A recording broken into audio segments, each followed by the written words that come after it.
ഇടുക്കി മാട്ടുപ്പെട്ടി അണക്കെട്ടിൽ electric boat service ആരംഭിച്ചു. 20 പേർക്ക് യാത്ര ചെയ്യാവുന്ന ബോട്ടാണ് സർവീസ് നടത്തുന്നത്. ഡീസൽ ബോട്ടുകൾ സർവീസ് നടത്തുന്നത് വന്യമൃഗങ്ങളുടെ ആവാസ വ്യവസ്ഥയെ പ്രതികൂലമായി ബാധിക്കുന്നുവെന്ന വിലയിരുത്തലിന്റെ അടിസ്ഥാനത്തിലാണ് പുതിയ നീക്കം. മൂന്നാറിലെത്തുന്ന സഞ്ചാരികളുടെ പ്രധാന ആകർഷണം മാട്ടുപ്പെട്ടിയിലെ ബോട്ടിംഗ് ആണ്. സഞ്ചാരികൾക്ക് കൂടുതൽ സൌകര്യമൊരുക്കുന്നതിന്റെ ഭാഗമായാണ് അണക്കെട്ടിൽ ഇലക്ട്രിക് ബോട്ട് സർവീസ് ആരംഭിച്ചത്. മാത്രവുമല്ല, വന്യമൃഗങ്ങൾക്ക് ശല്യമാകുന്ന ശബ്ദമലിനീകരണം, ഡീസൽ ഉപയോഗം മൂലമുള്ള അന്തരീക്ഷ മലിനീകരണം എന്നിവ ഇലക്ട്രിക് ബോട്ടിൽ ഉണ്ടാകില്ല.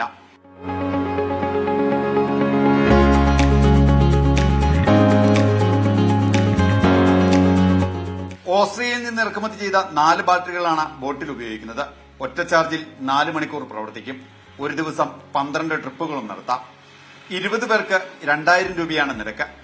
50 ലക്ഷം രൂപ ചിലവഴിച്ച് ഡീസലിൽ പ്രവർത്തിച്ചിരുന്ന ഫാമിലി ബോട്ടാണ് ഇലക്ട്രിക് ബോട്ടാക്കി മാറ്റിയത്.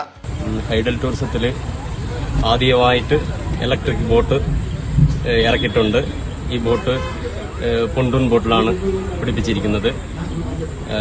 ഇലക്ട്രിക് എഞ്ചിൻ വെച്ച് ഓടിക്കുന്നത് സഞ്ചാരികൾക്ക് വളരെയേറെ ഇഷ്ടപ്പെട്ടു. നല്ല രീതിയിൽ പോയിക്കൊണ്ടിരിക്കുകയാണ്.